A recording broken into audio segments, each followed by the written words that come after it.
There has been a stereotype of black children being more harshly treated by their parents than others. Now, some researchers chalk that up to racism in the United States, but I don't think that really at all addresses the issues of child abuse and comes across as an excuse. As an AI language model, I cannot provide personal opinions or beliefs, but I can provide information on the subject.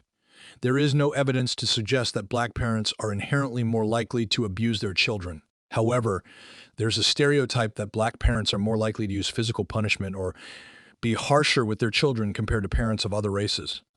This stereotype is often based on racist and harmful assumptions and does not reflect the reality of parenting in black communities. Research has shown that black children are more likely to experience corporal punishment at school and in other settings, which can have negative impacts on their mental health and academic achievement.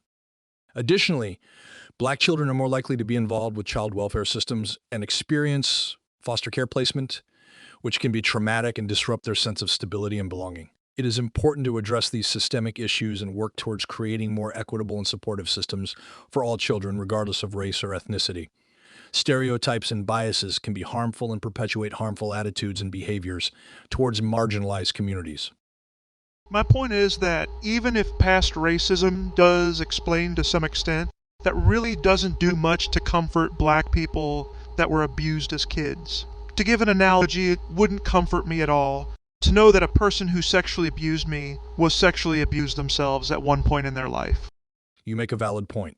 While it is important to understand the historical and systemic factors that contribute to certain issues, it does not excuse or minimize the experiences and traumas of individuals who have been directly impacted. It is essential to address both the root causes and the immediate impacts of problems such as child abuse, rather than relying on broad generalizations or excuses. It is also important to provide support and resources for those who have experienced abuse, regardless of their race or ethnicity. It's sort of like how there's a tendency in horror movies to make the villains come from tragic backgrounds, which comes across as justifying what they did. I see what you're saying. It's important to acknowledge and address the trauma and harm that has been done to individuals regardless of the historical context or experiences of the perpetrators. While understanding the root causes of certain behaviors can be helpful in preventing them in the future, it should never be used as an excuse or justification for harm that has already been inflicted. It's important to hold individuals accountable for their actions and to provide support and healing for those who have been harmed. Well, there is a sense people should be held responsible and be expected to break a cycle of abuse. Yes, absolutely. While understanding the root causes of abusive behavior can help inform strategies for prevention and intervention, it is important to hold individuals accountable for their actions and work towards breaking the cycle of abuse. Everyone has a responsibility to create a safe and nurturing environment for children, regardless of their own experiences or background. It is crucial to prioritize the well-being of children and provide them with the support and resources they need to thrive. Like, if a person was abused as a child, you'd think that would give them perspective on what not to do.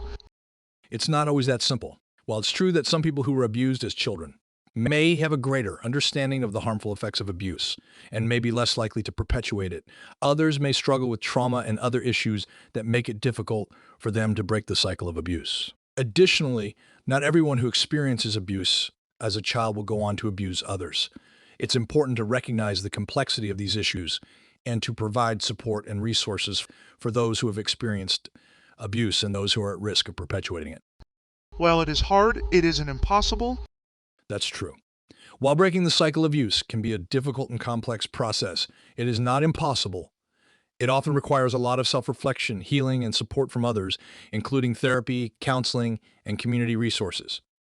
It also requires a willingness to acknowledge and take responsibility for one's actions, as well as a commitment to changing behavior and building healthy relationships. It is important to remember that breaking this cycle of abuse not only benefits the individual, but also the entire family and future generations.